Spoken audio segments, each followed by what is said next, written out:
YCD stands for Yeet, it's Border Spicer back in again with a review.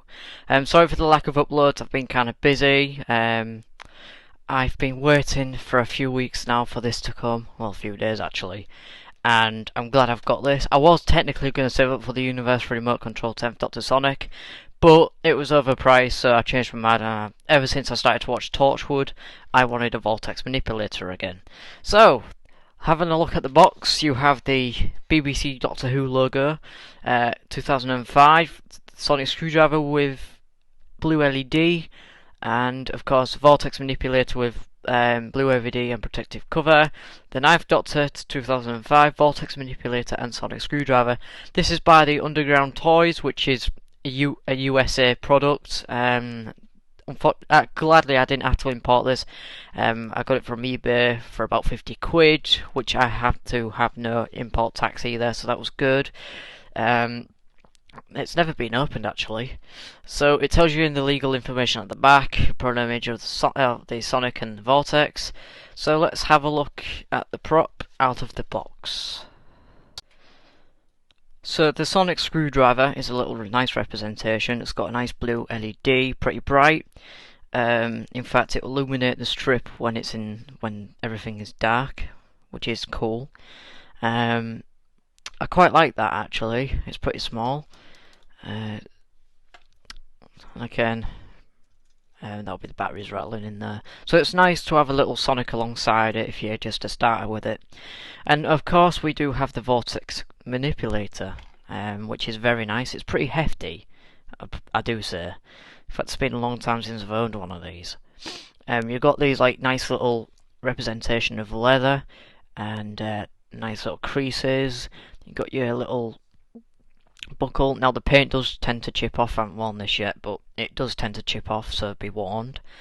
The back here is the battery access point, so to do that you need to pull the strap out and you can access for the batteries, which are 3 button cell batteries. I don't know what type of button cells, so you'll have to work that out yourselves. And these pop studs are proper brass, so they are nice.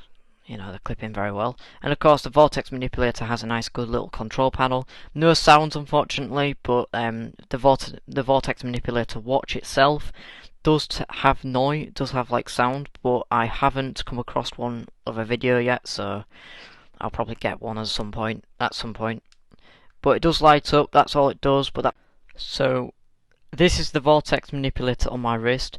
It's pretty thick plastic, so it's pretty hard and tough to put on. I mean, it's still slack, so it will still pretty much fit me.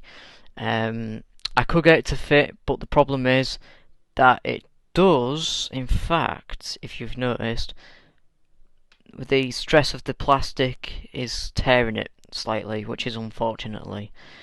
As for the press studs, they're pretty tough to put on as soon as you got them on your wrist because of the tension, but it is pretty remotely easy to access, so it's pretty easy. As for the Vortex lid, it doesn't tend to stay open, unfortunately, but when it comes to putting this back down, it's pretty hard to clip these back down with the wrist size I've got. So that's the only little nitpick I've got. So I wanted to use this for the 11th Doctor cosplay, and of course I'm thinking of doing a Captain Jack Harkness cosplay at some point, so it's very cool. I've got a Vortex manipulator. I did have the old release back in the 2005, I think it was, and I remember it being somewhat similar to this, so the paint job was slightly more metallic than it is now. I somehow managed to get that on my wrist, and I can't remember how. But it is a pain in the neck to get on. It does slide, so it's no big issue.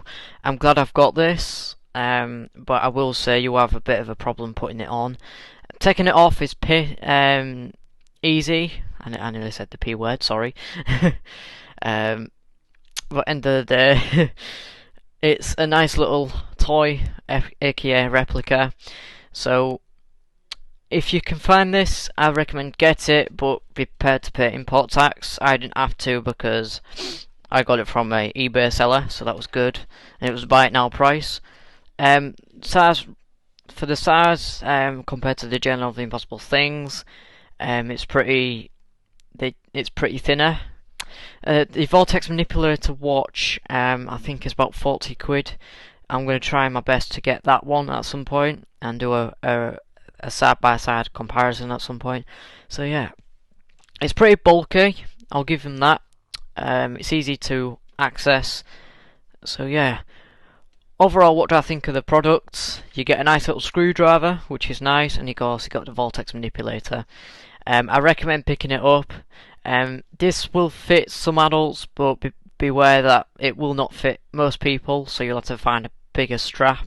But other than that, it's a great replica and a great way to own one. There's a small little nitpick as well that after trying to tighten it, it does tend to tear it slightly, so that's unfortunate, sorry. But I think it's just because from where it was moulding, so yeah. So thank you for watching. Please like and of course subscribe. Don't forget to comment down below like you subscribe and likes, and I'll see you guys in the next video. Alonzi.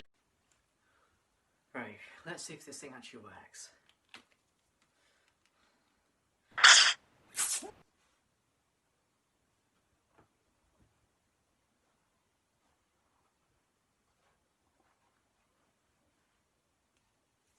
Oh.